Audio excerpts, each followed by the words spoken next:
Pen के अंदर छुपा हुआ कैमरा, पगड़ी में छुपा हुआ ब्लूटूथ डिवाइस और एक सीट के लिए 13 लाख रुपए तक की डील। भाई कोई फिल्म का सीन नहीं है ये है पंजाब की एक सरकारी भर्ती परीक्षा की प्रोसेस। और सबसे मजेदार बात, जिस वक्त दिल्ली में कॉकरोच जनता पार्टी नीट पेपर लीक को लेकर सड़कों पर उतरी हुई है, ठीक उसी वक्त आम आदमी पार्टी की अपनी पंजाब वाली सरकार में यह पूरा कांड हो गया। तो आज की वीडियो में हम बात करेंगे कि पूरा मामला है क्या, पुलिस ने कैसे पकड़ा और सबसे जरूरी सवाल, भगवंत मान की सरकार इस पर चुप क्यों है।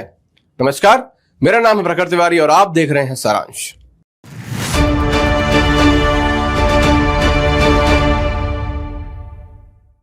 चलिए शुरू करते हैं। आज की स्टोरी सच में दिमाग हिला देने वाली है। तो पहले समझते हैं माजरा क्या था। 19 जुलाई यानी रविवार के दिन Baba Farid university of health sciences, short में BFUHS, ने फरीदकोट में एक एग्जाम कंडक्ट किया। यह एग्जाम था फार्मेसी ऑफिसर की भर्ती के लिए। कुल 454 पोस्ट थी और लगभग 7,000 कैंडिडेट्स ने अप्लाई किया था। एग्जाम फरीदकोट, कोटकपुरा और फिरोजपुर, इन 3 जगहों के 18 सेंटर्स पर करवाया गया था। और यह एग्जाम था पंजाब के health and family welfare department की रिक्वेस्ट पर। यूनिवर्सिटी ने खुद अपनी फ्लाइंग स्क्वाड भेजी ताकि एग्जाम साफ सुथरा हो, लेकिन साफ सुथरा तो बिल्कुल नहीं निकला। अब यहां से स्टोरी थ्रिलर बन जाती है। फ्लाइंग स्क्वाड को एक कैंडिडेट पर शक हुआ। वो ब्लूटूथ डिवाइस से मदद ले रहा था। उसे पकड़ लिया गया और यहीं से पूरी चेन खुलनी शुरू हो गई।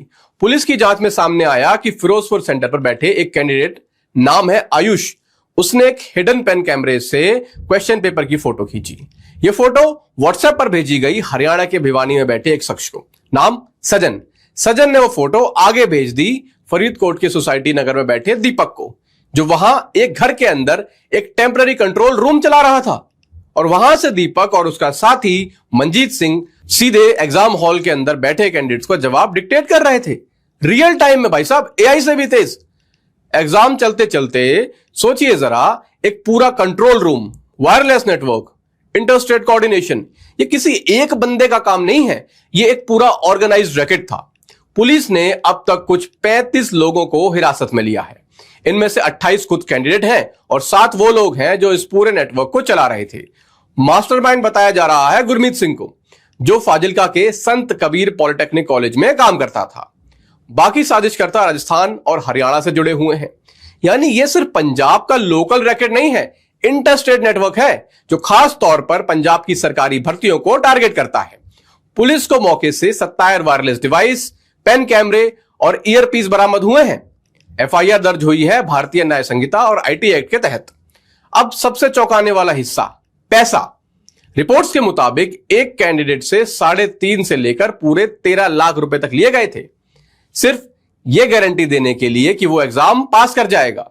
कई कैंडिडेट्स ने तो पोस्ट डेटेड चेक तक दिए सिक्योरिटी के तौर पर, मतलब बकायदा एक कॉन्ट्रैक्ट जैसा सेटअप था। एग्जाम वाले दिन सुबह सुबह गैंग के मेंबर्स और पैसे देने वाले कैंडिडेट्स फरीदकोट कोटपुरा रोड पर एक होटल में इकट्ठे हुए, जहां डिवाइस बांटे गए और उसके बाद सब अपने अपने सेंटर की तरफ निकल गए। अब भाई जरा सोचिए, जो बच्चा दिन रात मेहनत कर ट्यूशन लगाकर किताबें पढ़ के इस एग्जाम में बैठा होगा, उसकी सीट किसी ऐसे कैंडिडेट ने छीन ली जिसने सिर्फ 13 लाख का चेक काटा। ये उस स्टूडेंट के साथ धोखा है जिसने ईमानदारी से मेहनत की। अब बात करते हैं ऑफिशियल स्टेटमेंट्स की। BFUHS के रजिस्ट्रार अरविंद कुमार ने कंफर्म किया कि यूनिवर्सिटी की अपनी फ्लाइंग स्क्वाड ने ही सबसे पहले एक कैंडिडेट को पकड़ा। उन्होंने यह भी साफ किया कि एग्जाम से पहले पेपर लीक नहीं हुआ था। चीटिंग एग्जाम शुरू होने के बाद रियल टाइम में हुई। यह पॉइंट फेयर है। इससे साफ बताना जरूरी है, यह नीट जैसा प्री लीक केस नहीं है, कम से कम अभी तक की जांच में तो नहीं है। लेकिन असली सवाल यहां से शुरू होता है। गुरु गोबिंद सिंह मेडिकल कॉलेज की medical superintendent doctor Neetu Kakkar ने बस इतना कहा कि राज्य सरकार इस भर्ती प्रोसेस पर फाइनल डिसीजन लेगी। BFUHS को कहा गया है कि एक डिटेल्ड रिपोर्ट सबमिट करने के लिए, जिसके बाद हायर्ड अथॉरिटीज अप्रोप्रिएट डिसीजंस लेंगी। यानी अभी तक कोई री एग्जाम का ऐलान नहीं है, कोई टाइमलाइन नहीं है, कोई ठोस एक्शन नहीं है, बस एक रिपोर्ट जो शायद किसी फाइल में दब जाएगी। और अब आते हैं आज की वीडियो के सबसे जरूरी पॉइंट पर। पिछले कई हफ्तों से दिल्ली में क्या चल रहा है?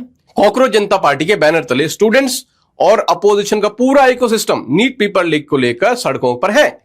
राहुल गांधी पीएम रेजिडेंस के बाहर धरना दे रहे थे, सोनम वांगचुक भूख हड़ताल पर बैठे हैं। मीडिया में बस एक ही चीज चल रही है, एग्जाम की पवित्रता खत्म हो गई, स्टूडेंट्स के भविष्य के साथ खिलवाड़। ठीक है, फेयर पॉइंट है, एग्जाम इंटीग्रिटी सच में एक सीरियस मुद्दा है। लेकिन दोस्तों, ठीक इसी वक्त आपकी अपनी सरकार वाले पंजाब में, जहां हर रैली में ईमानदार सरकार, भ्रष्टाचार मुक्त पंजाब के नारे लगते हैं, वहां एक सरकारी यूनिवर्सिटी के एग्जाम में 13 लाख रुपए तक में सीटें बिक रही थी। पेन कैमरे, कंट्रोल रूम, इंटरस्टेट नेटवर्क, पूरा सेटअप तो था ही। तो सवाल यह है कि केजरीवाल साहब का ट्वीट कहां है, भगवंत मान की प्रेस कॉन्फ्रेंस आखिर कहां है? जो पार्टी हर दूसरे दिन पारदर्शिता और स्वराज का पाठ पढ़ाती है, वो अपने ही राज्य में इस स्कैम पर सिर्फ इतना ही बोल रही है कि रिपोर्ट आएगी फिर फैसला करेंगे। अभी कुछ ही दिन पहले मनीष सिसोदिया ने एक इंटरव्यू में कहा था कि अगर पंजाब में कुछ ऐसा हुआ तो सबसे पहले मान साहब और केजरीवाल साहब पंजाब सरकार के शिक्षा मंत्री का इस्तीफा लेंगे। दिखा दो भाई, इस्तीफा कोई दिया गया है तो दिखा दो भाई, इस्तीफे की अगर कोई कॉपी है तो। हमने तो अभी तक देखी नहीं है।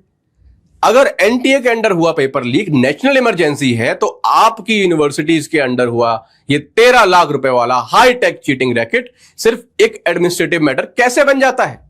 अब निष्पक्षता के लिए बताना भी जरूरी है, आप सपोर्टर्स का यह जवाब हो सकता है कि यूनिवर्सिटी ने खुद अपनी फ्लाइंग स्क्वाड से इसे पकड़ा, पुलिस ने फौरन 35 लोगों को हिरासत में लिया और बाकी नेटवर्क को पकड़ने के लिए जांच जारी है। तो सरकार को हर प्राइवेट गैंग की साजिश के लिए जिम्मेदार नहीं ठहराया जा सकता।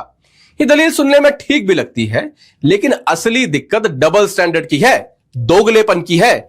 जब बात दूसरी सरकार की हो तो एक एलिगेशन भी पूरे सिस्टम को कटघरे में खड़ा कर देता है, और जब बात अपनी सरकार की हो तो साबित हो चुका 13 लाख रुपए वाला हाईटेक चीटिंग रैकेट भी बस एक लाइन की खबर बनकर रह जाता है।